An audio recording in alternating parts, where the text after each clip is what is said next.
তবে আমি আমার উপস্থাপনা শুরুর আগে আমি আমার শিক্ষকের কাছে অনুমতি প্রার্থনা করছি।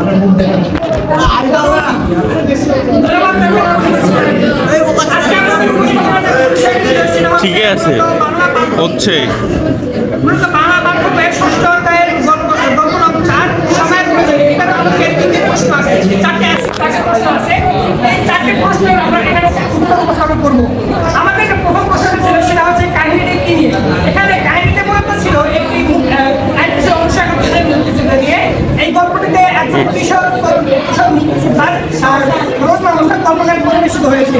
দুই নম্বর প্রশ্ন ছিল এখানে কি কি ঘটনা আছে। এখানে বেশ উল্লেখযোগ্য ঘটনা আছে, অনেক স্বপ্নের ঘটনা আছে। তো এখানে আমরা যে বিষয়গুলো উল্লেখ করেছি সেগুলো হচ্ছে মুক্তিযুদ্ধের ঘাটে সংবাদ সংগ্রহে যাওয়া এবং ক্যাম্প কমান্ডারের সঙ্গে সাক্ষাতের ঘটনা। দুই নম্বর হচ্ছে ক্যাম্প কমান্ডারে যাওয়া, ক্যাম্প কমান্ডারে যাওয়া লাল মালাটে বাঁধানো খাতা পাওয়ার ঘটনা।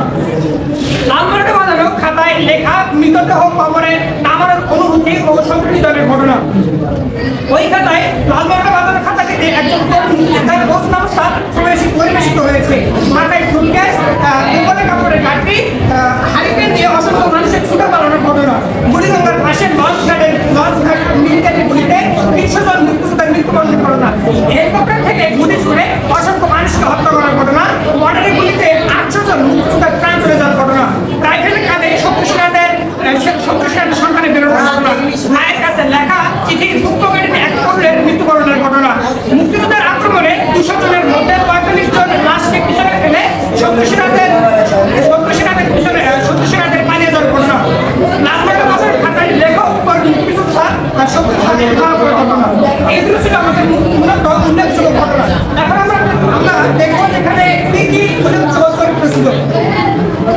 এখানে বেশ কিছু চরিত্র আছে, তার মধ্যে হচ্ছে গল্পগত ক্যাম্প কমান্ডার একজন মুক্তিযোদ্ধার নৌকা করে পলার পর অসংখ্য মানুষ, মার্কে চিঠি লেখা ব্যক্তি, একজন কৃষক, 27 জন মুক্তিযোদ্ধা, পালিয়ে যাওয়া মানুষজন ইত্যাদি। এখানে লেখকের দৃষ্টিভঙ্গি কি ছিল? লেখকের দৃষ্টিভঙ্গি ছিল 1971 সালের মুক্তিযুদ্ধে বাংলাদেশের মুক্তি পাওয়ার জন্য ঐক্য ও সংগ্রামের ক্ষেত্রে পরিচয় তুলে ধরা। এখানে আমি 2 নম্বর প্রশ্নের উত্তরে একটি সাতবার উল্লেখ করেছি যে হেলিকপ্টারে আক্রমণ করে অসংখ্য মানুষ হত্যা করা। এখানকার সাথে আমরা 2024 সালের কোটা আন্দোলনে ঘটনার সাথে আমরা সামঞ্জস্য পাই। 2024 সালের কোটা আন্দোলনে আমাদের স্বৈরাচারী সরকার এই হেলিকপ্টারে করে গুলি ছুড়ে অসংখ্য নিরীহ মানুষকে এবং শিশুকে হত্যা করে।